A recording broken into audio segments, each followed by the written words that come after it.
Gopi Jana Vallabha Girivaradhari Jaya Gopi Jana Vallabha Girivaradhari Yasoda Nandana Bhajana Ranjana Yasoda Nandana Bhajana Ranjana Yamuna Tiyara Banachari Amuna Tiyara Banachari Jaya Radha Madhava Kunja Vihari Jaya Radha Madhava Kunja Vihari Gopi Jana Vallabha Girivaradhari Jaya Gopi Jana Vallabha Girivaradhari Yasoda Nandana Bhajana Ranjana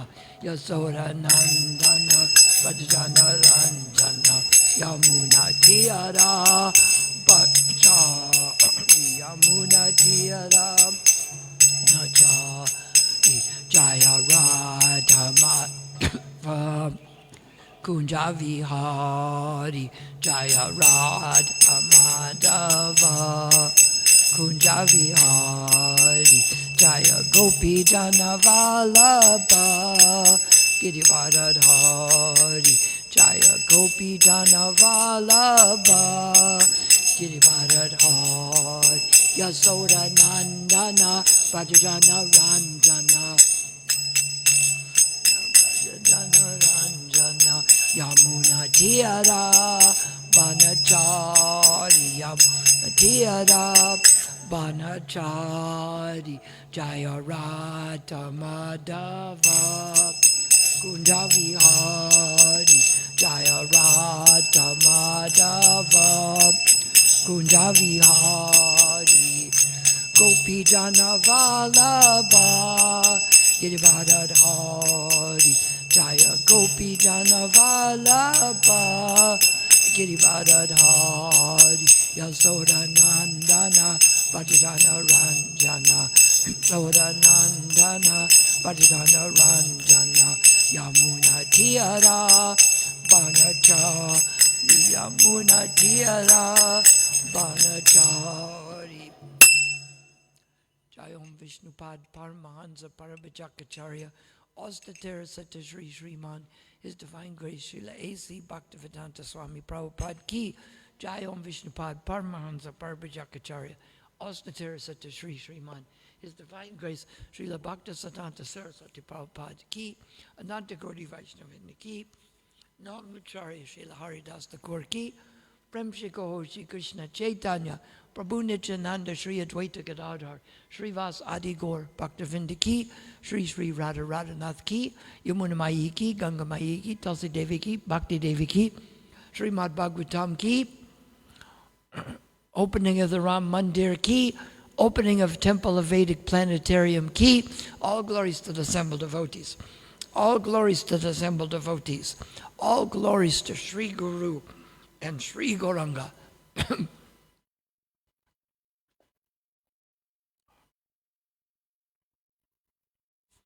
Let me know when you have the sheets out. Where are they?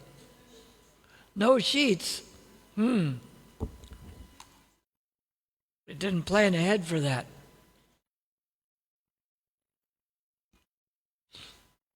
With the right planning, things could be done quickly. You know, on either the 737 airplane or the A320, the smaller ones.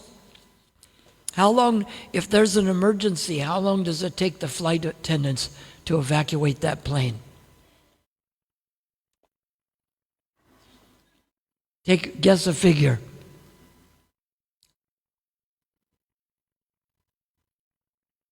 How long? Say it louder. 1.5 minutes, 90 seconds. Because they planned it. So we have to be efficient in Krishna's service. So you can find it on the phone there.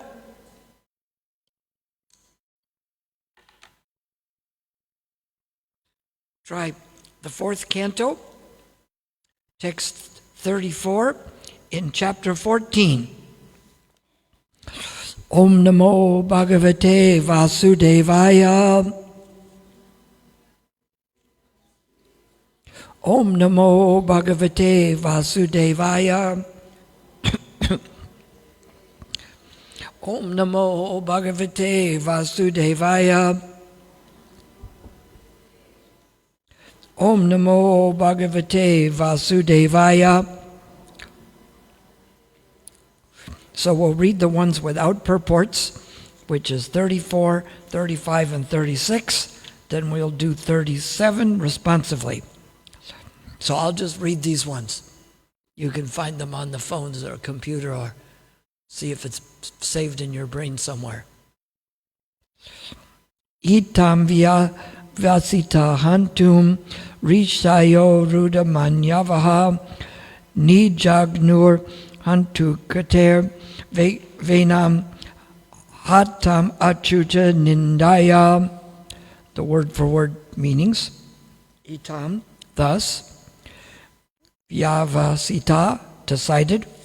Hantum, to kill. Rishaya, the sages. Ruda, manifested. Manyavaha, their anger. Nijagnu, they killed. Hamkritaha, by angry words, or by sounds of hum. Oh, I better not say that, right? Venam, King Vena. Hatam, dead. Achyuta, against the Supreme Personality of Godhead. Nindaya, by blasphemy. Here's the verse. The great sages thus manifested their covert anger. Immediately decided to kill the king. King Vena was already as good as dead due to his blasphemy against the Supreme Personality of Godhead. Thus, without using any weapons, the sages killed the king simply by high-pitched sounds like hum. That's what it said there, right? Hum. It's just like somebody can hit the right notes. You know, some of the singers can make their voice where they can hit a high-pitched note and they can break a glass. You've seen that? Anybody can do that? My voice is so bad I can make people leave the room, though. They always have me leave kirtan when they want everybody to go home. So, but if they can do that with a high-pitched glass, then these people can pitch. Must be a pretty high pitch. But when they make that sound, they can split heads, right? So better not to get them angry. Now on your phones, does it have the verse in both the Nagari script and the Roman script? It has the Roman script. Okay. Some people don't realize that what we use, it's not English, it's Roman. Right? How many people in South Africa know the Roman alphabet? All of them, because we didn't come up with our own. They had that. So you can read it either from the Devanagari script or from the Roman script. And text 35 is Rishabhisvashrama Padam Kate Putra Kalevaram Sunita Palayam Asha Vidya Yogena Sochati, word for word. Rishabhi, by the sages. Sva Ashrama Padam, to their own respective hermitage. Gate, having returned. Putra, of her son. Kalevaram, the body. Sunita, the mother of King Vena. Palayam, Asa, preserved. Vidya Yogena, by the mantra and ingredients. Sochati, while lamenting. Translation. After all the sages returned to their respective hermitages, the mother of King Vena, Sunita, became very much aggrieved because of her son's death. She decided to preserve the dead body of her son by the application of certain ingredients and by chanting mantras.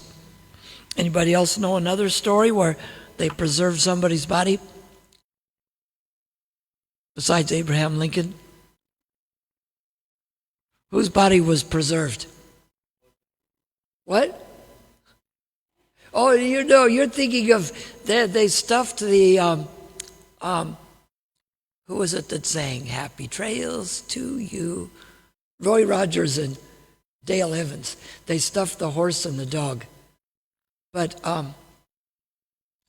when the Swaimantaka jewel was stolen from Satyajit, Krishna was away, so Satyabhama put him in some kind of oils. Must have been something like formaldehyde, right?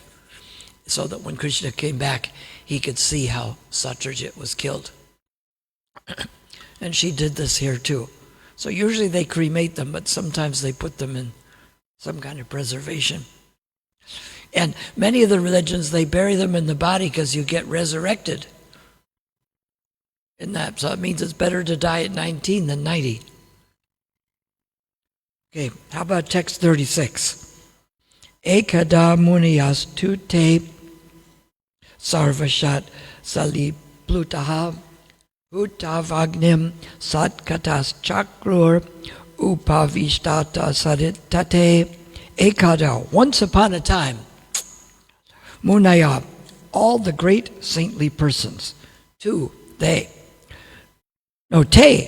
two then, Sarasvat of the river Sarasvati, Salila in the water, Apluta bathed, Hutva offering oblations, Agnin into the fires, Satkataha discussions about transcendental subject matters, Chakru began to do, Upavastitaha sitting, Saritate by the side of the river. Translation. Once upon a time, the same saintly persons, after taking their bath in the river Saraswati, began to perform their daily duties by offering oblations in the sacred fires. After this, sitting on the bank of the river, they began to talk about the transcendental person and his pastimes. We'll come back to that after we do the next verse responsively. Now, are you all ready for this one? The first one is a tongue tire because it's a big, long word.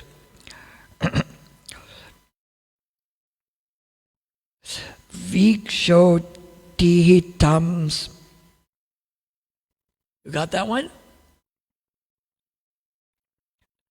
Tadat patan ahur loka bayankaran api abadram anataya das yubyo na bhaved buvaha. Okay, now responsively. Vikshoti tams tadopatan ahur loka bayankaran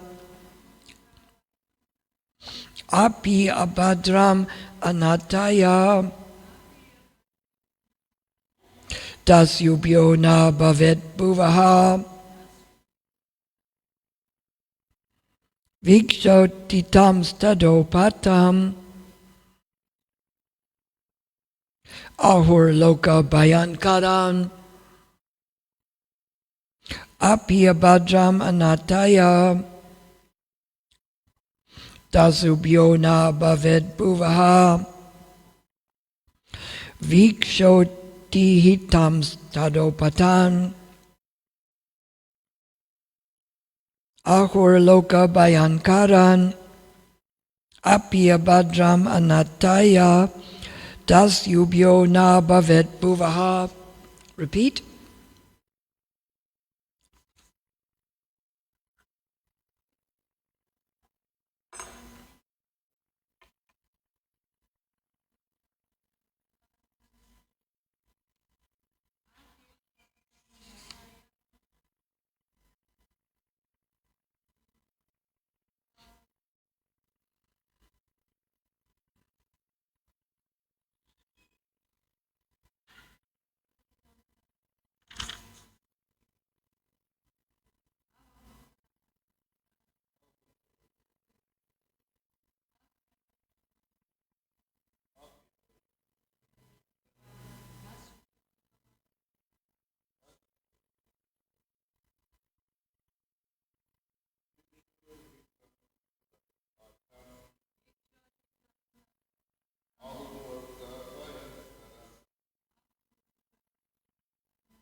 And the others, okay. Viksha, having seen.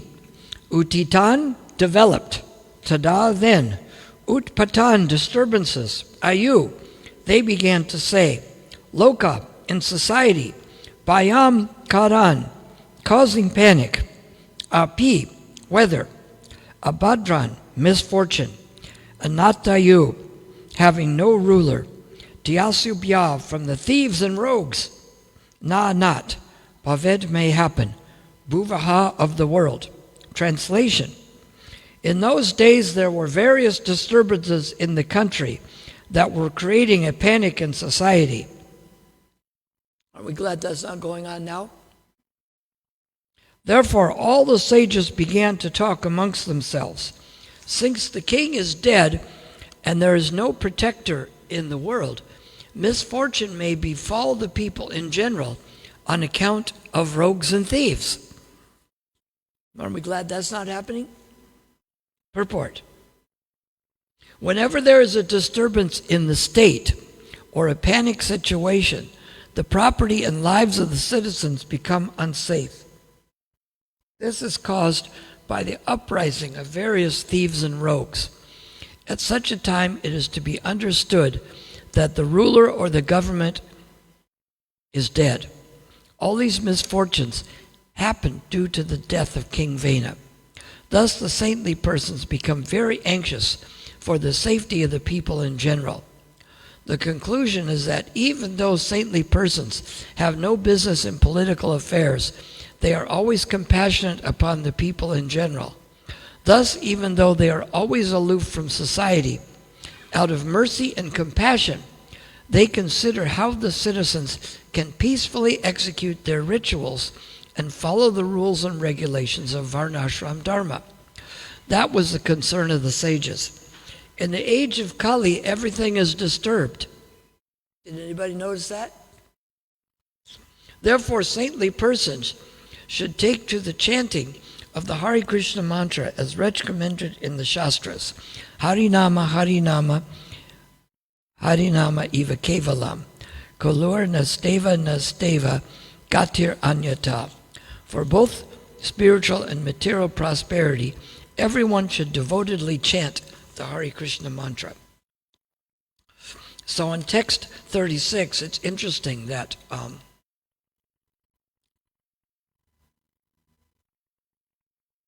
in text 34,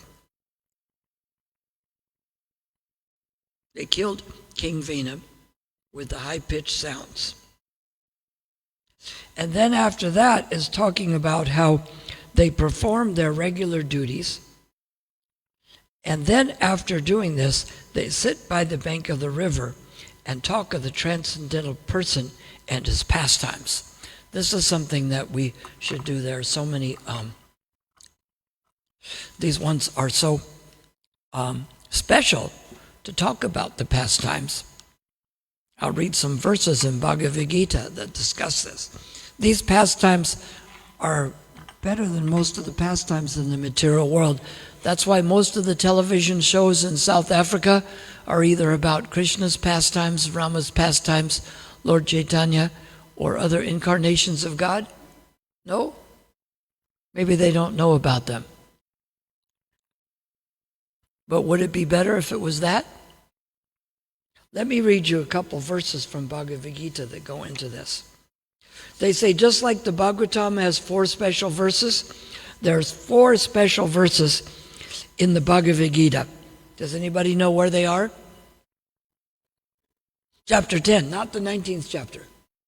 We know that. Chapter 10, verses 8 through 11. But you don't want to hear those, do you? We'll read them. Aham sarvasya prabhavo mata sarvam pravartate iti matva bhajanti mam bhuta bhava samanvitaha. I am the source of all spiritual and material worlds. Everything emanates from me. The wise who perfectly know this engage in my devotional service and worship me with all their hearts. Okay, that's good. Matchita matkata prana bodhayanta parashparam katayantas chamam nityam Tushanti cha ramanti cha. That ramanti is a good one. That's transcendental bliss. The thoughts of my pure devotees dwell in me. Their lives are fully devoted to my service, and they derive great satisfaction and bliss from always enlightening one another and conversing about me. Text 10. Tesham sattatam yuktanam bhattatam priti purvakam dadami buddhi yogam tam yena mam upayanti te. To those who are constantly devoted to serving me with love, I give the understanding by which they come to me. Text 11. Tesham ivanu kampartam aham agyana jamtamaha nashami atma bhavasto jnana dipema bhashvataha. To show them special mercy, I dwelling in their hearts, destroy with the shining lamp of knowledge the darkness born of ignorance. So it gives us the good situations that the pure devotees are always enlightening one another, and that's why we should learn the pastimes. Misfortune falls the people when there's disturbances.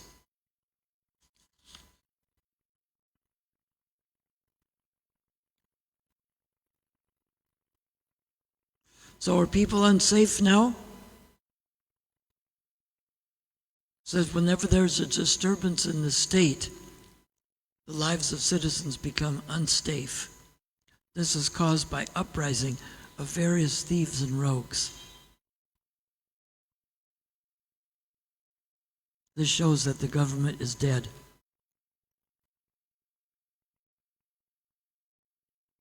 Even when the bad ruler is there,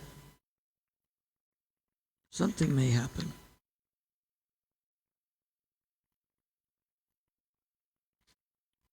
So we don't have as many solutions, but that's why this verse, Harinama, Harinama, Harinama, Eva Kevalam. It mentions it 3 times. Kalur Nasteva means in this age of Kali Yuga, there is no other way. So basically there's 2 kinds of consciousness. There is selfishness and self-centeredness based on how much sense gratification I can get for myself at everyone else's expense, or service to God and to the other people. This is why the Vedas has a duty-based ethics, not just a right-based, because if everybody is fighting for their rights, we might try to get my rights at the expense of your rights. Has that happened in this country? You found that it goes from one extreme to another. But if everyone does their duty, then automatically the other people get their rights. And this way we're putting Krishna in the center, and everybody is trying to work to make the society better.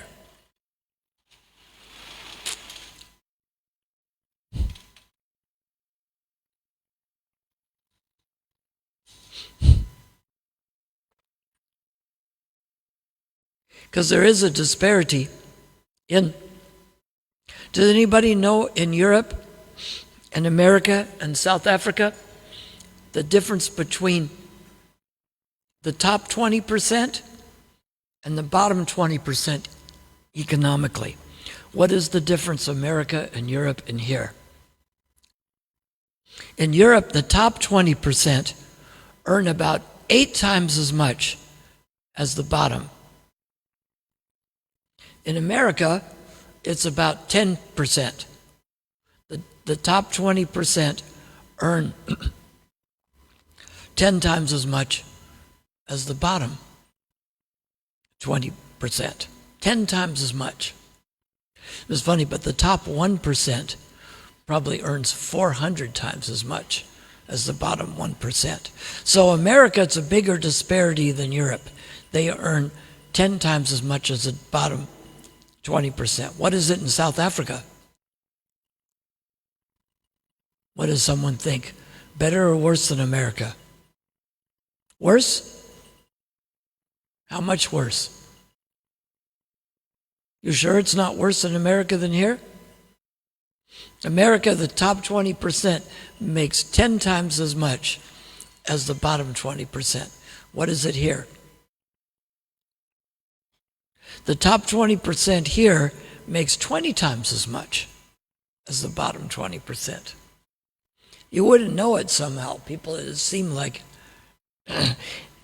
it's probably not that there's as many affluent people. It's just that people in the bottom in America probably earn, 10 times what they do here. And in America, they earn 100 times as much. Because the bottom people earn so little that's one reason there's disparity, because even the top doesn't have a lot, but they still get 20 times as much as the people on the bottom. But I think if you compare the people in the top in America to the people at the bottom here, it's got to be 100 times as much, because the people in the bottom in America earn much more than here. I think the minimum wage in America is maybe somewhere between 200 to 300 rand an hour. What is it here? What do they earn at the ShopRite in a day or a week? How much? How much is it? 250 in a day. So 250 in a day is about $12. It's $1.50 an hour. So it's about 1/10 what they get in America. So the people at the bottom in America make 10 times as much. So that means the people at the top in America are making 100 times what the people at the bottom here are making. So there's a disparity there. In the Vedic system, sometimes with the people, rather than give them money, they make sure that the workers get a place to live, and they get food, and they get clothing. Because if you give them money but you don't give them enough, and their habits are bad, if they only get half of what they need to live on, and they spend 2/3 of that on alcohol and sense gratification, now how much do they have left for what they need? What would it be? They only get half of what they need, and they waste 2/3. So they only get 1/6 of what they need. So people end up living in a shack instead of a house. But if the employers had to build small houses for them and give them food and clothing, even if they got no money, they'd be better off, wouldn't they? Now that's the Vedic system, to make sure they have the things they need, because they say, I'll pay you money, but it's not quite enough. And the system is rigged in that way. We don't want to have a total socialist system, because you see what happens when they socialize the electricity. See how well it works here? It doesn't work so well. But at the same time, you can't neglect the people at the bottom. They always argue one extreme against the other. It's like saying, which is good? The summer in Dubai, when it's 53 degrees Celsius, or the winter in Murmansk, when it's 53 below. Which one is good? Tell me which one's good.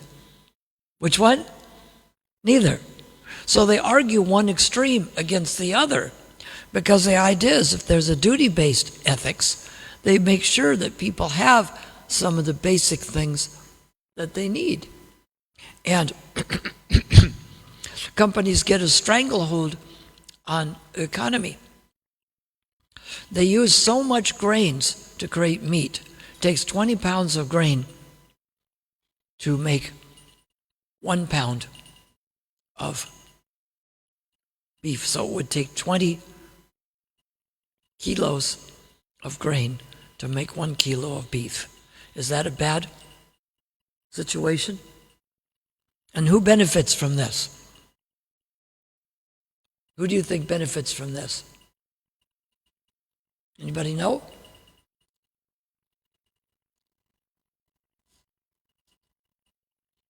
Who benefits from using the grain up for animals? The oil companies. Because then you have to produce from oil.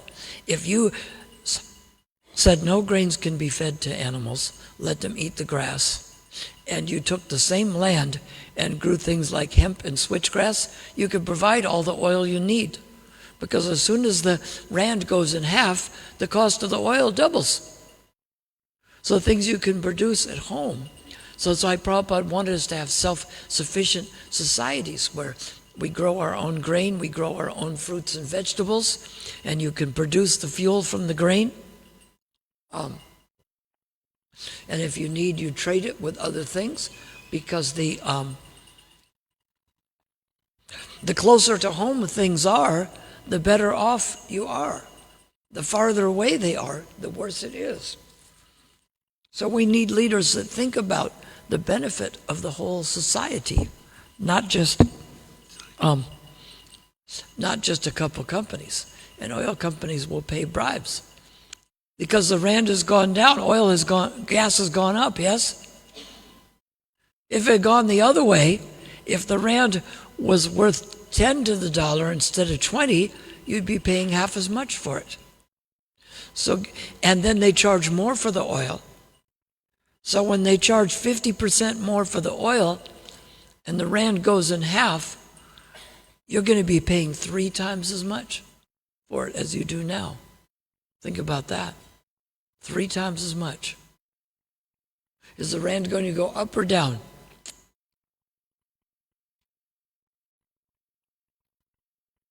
What do you think?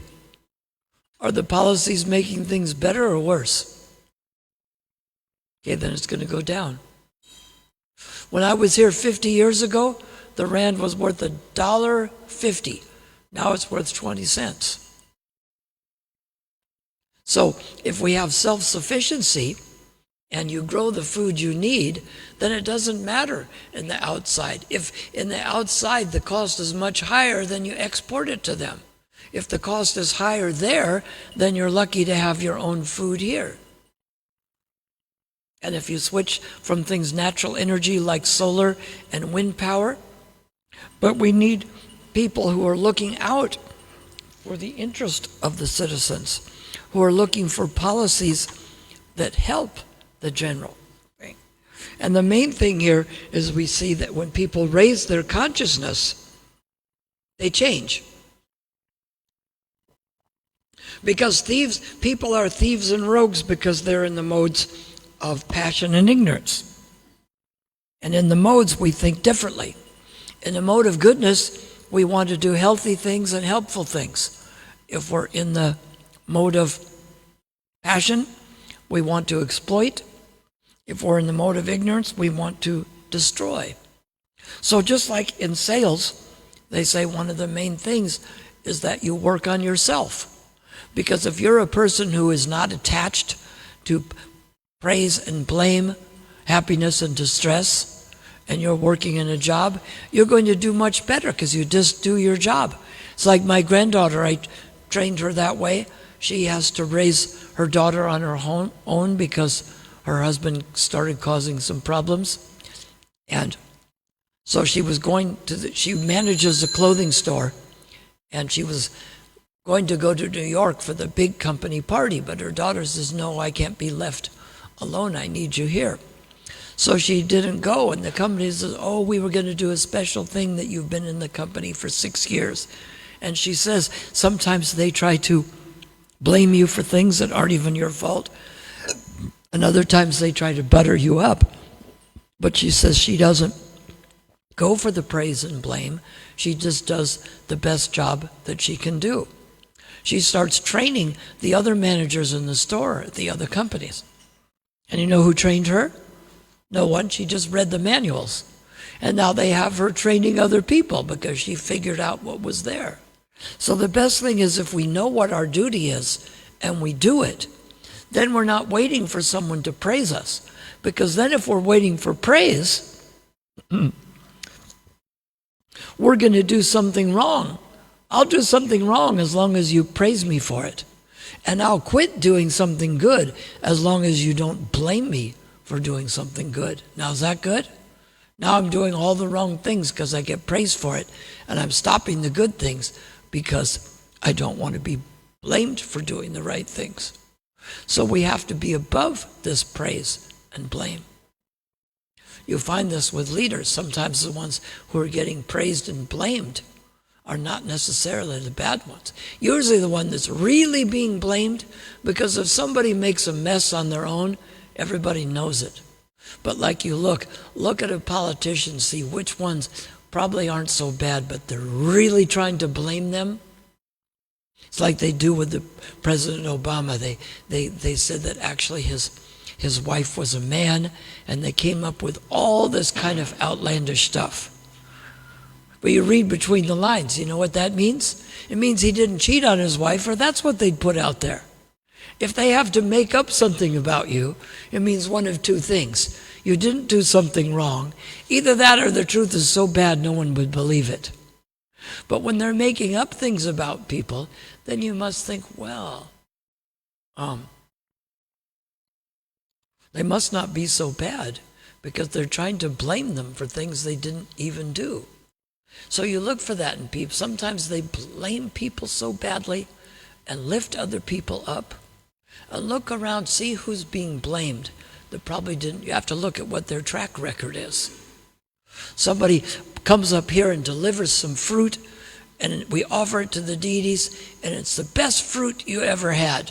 Now, if somebody blames and says they're the worst fruit growers ever, does that mean anything? Or is the truth more important? So people have to look beyond to that.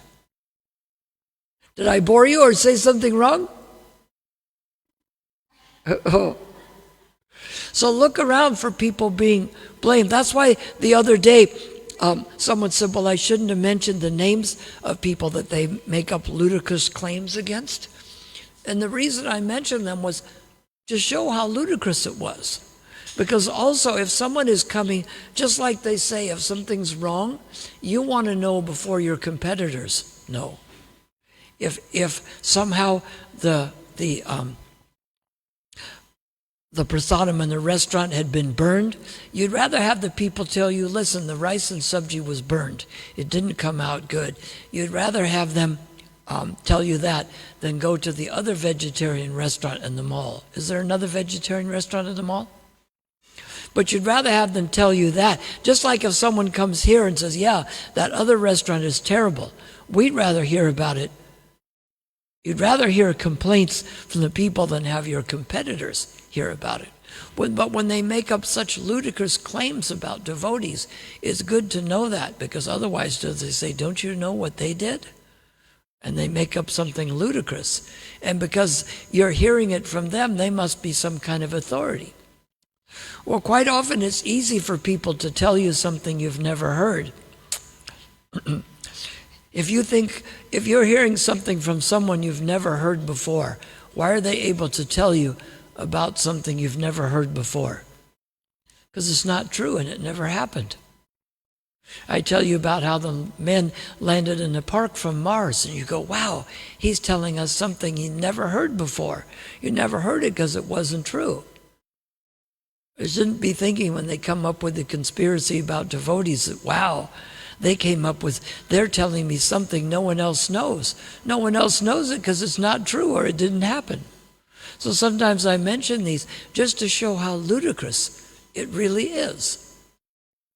And so what we should look for here is people who are actually doing something positive. And look for these qualities.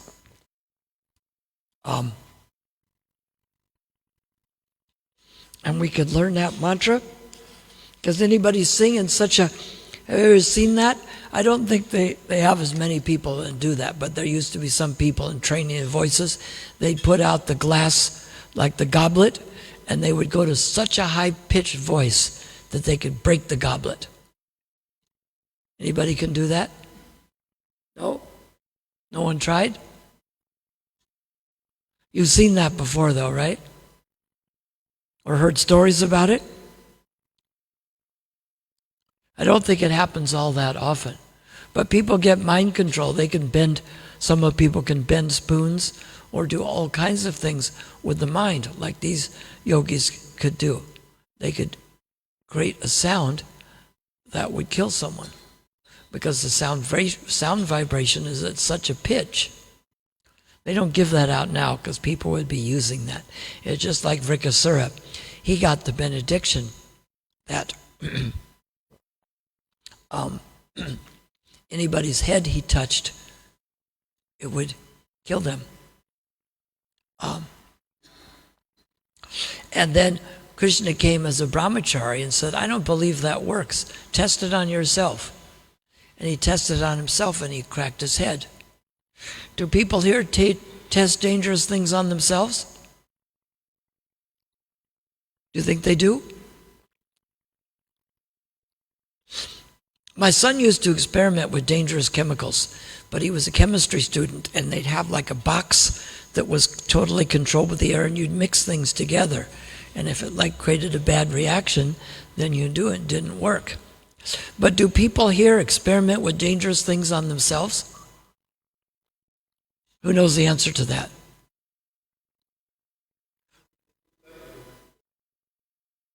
Even people that, okay, let's do this.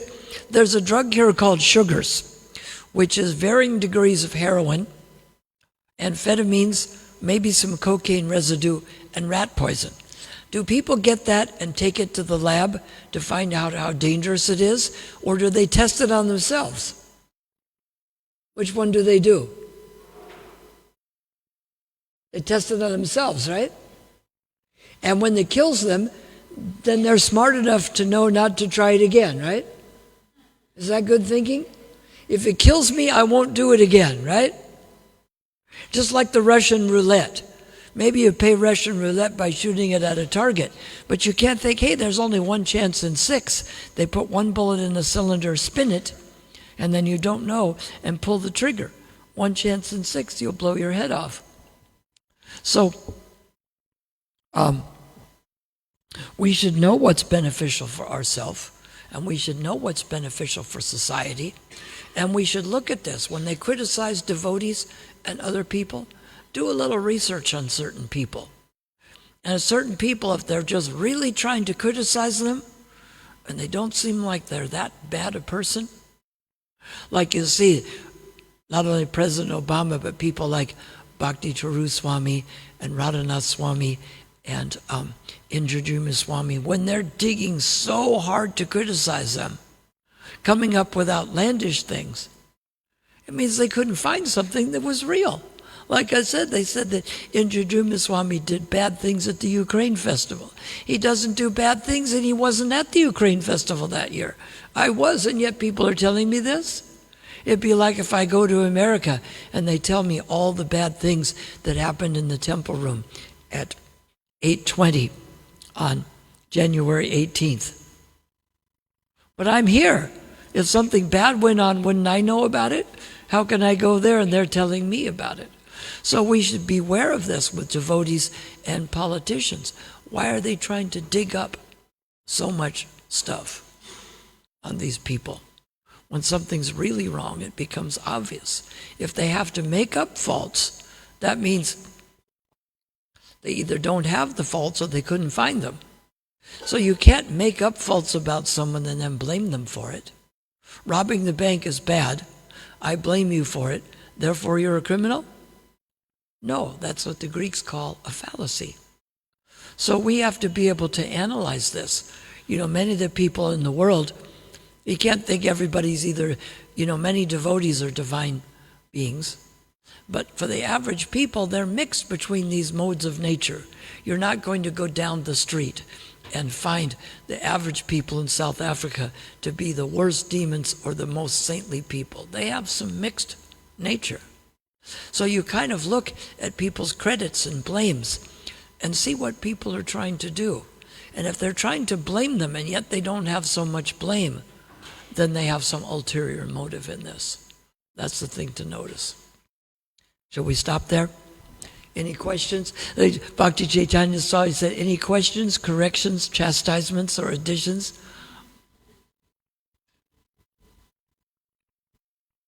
So if we don't like someone, we just blame them for things even if they didn't do them. And if we do like them, we let them get away with things even that are crimes. Like if you're on the jury duty for this person that killed his girlfriend, The way you decide is if he's your friend, you just decide that he's innocent. And if you don't like him, you just automatically decide that he's guilty, or do you listen to all the facts? Which one is it? Maybe listen to the facts. That's why if you're really not going to be on the jury duty for these things, for people to just come up with a conclusion without all the evidence is speculation. And they speculate usually in the area that they would like it to be. All right. Hare Krishna.